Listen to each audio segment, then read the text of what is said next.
Alright, let's start with the spoiler first. Fake hate crime in Seattle. Well, it all began in December when 16-year-old Hamza Warsam, his family is from Somalia. I don't know if he's from there or was born here. Anyway, Hamza went to visit a friend to do a homework project in the Capitol Hill, capital section of Seattle. And his friend lives up on the 6th floor. Next thing you know, Hamza is flying through the air and dies from the fall. Well, all of a sudden, everybody in Seattle, especially his friends and family and lots of people like that, they started saying it was a hate crime. He was pushed out the window, and why won't anybody investigate this as a hate crime? The New York Times got wind of it. Public officials in Seattle and activists in Seattle were pushing it hard. Justice for Hamza! Justice for Hamza! Justice for Hamza! Justice for Hamza! Justice for Hamza! Justice for Hamza! Justice for Hamza! Justice for Hamza! Justice for Hamza! Hello, Assalamu alaikum. Wa alaikum assalam. When I say to be a Muslim, you say it's not a crime. To be a Muslim is not a crime. To be a Muslim is not a crime. To be a Muslim is not a crime. To be a Muslim is not a crime. To be a Muslim is not a crime. To be a Muslim is not a crime. To be a Muslim is not a crime. To be a Muslim is not a crime. There were lots of videos on YouTube, including lots of local news coverage. Hamza was lionized at school, lionized on a Facebook page.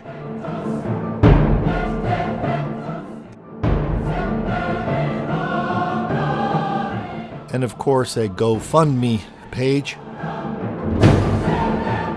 All this happened from December to April, but by April, people in Seattle started to figure out this might not have been a hate crime. They knew who Hamza was with. So it kind of morphed. It morphed into something else. Look what it morphed into. All of a sudden, Hamza's gone, replaced by Donald Trump. Now, all this time, the Seattle Police Department is still investigating. They still haven't released results.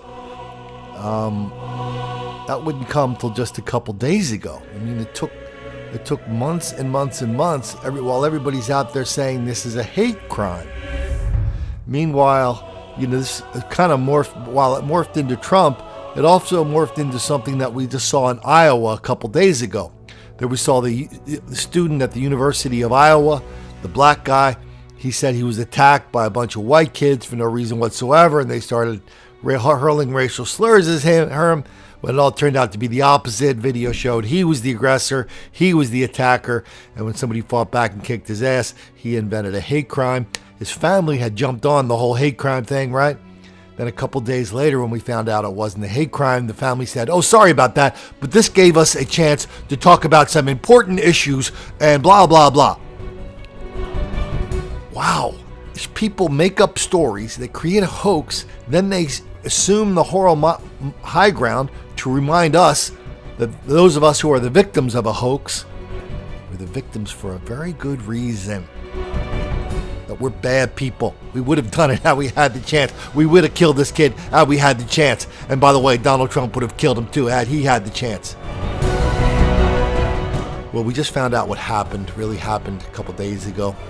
So this kid Hamza goes up to his older buddy's place, 6th floor, where he smokes pot for the first time.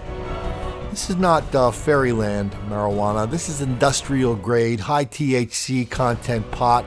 Kid smokes it for the first time. He starts freaking out. He starts wondering if he'd done something bad against his religion.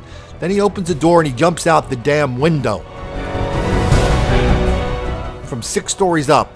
The examiner speculated he may have been trying to jump the 11.5 feet that separated one building from another. Who knows? All we know is that he smoked some pot for the first time, went crazy, and he ended up dead.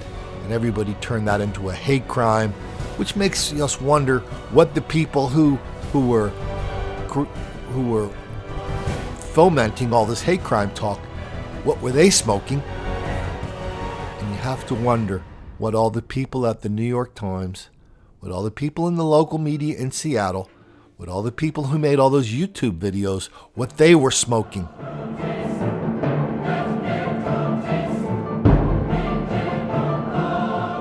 All of a sudden, all that's left now is just another bogus hate crime with another group of people carrying around weather-beaten Black Lives Matter signs. All that's left is for somebody to shout out their slogan. Don't make the black kids angry.